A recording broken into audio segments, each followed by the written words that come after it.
जिस गार दे विच आका, जिस गार दे विच आका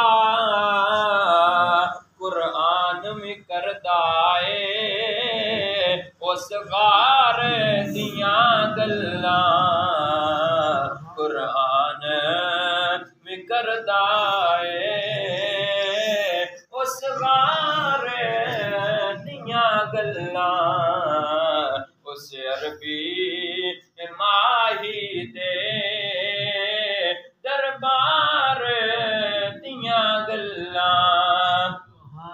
ए आशिक ते किसे शै नूं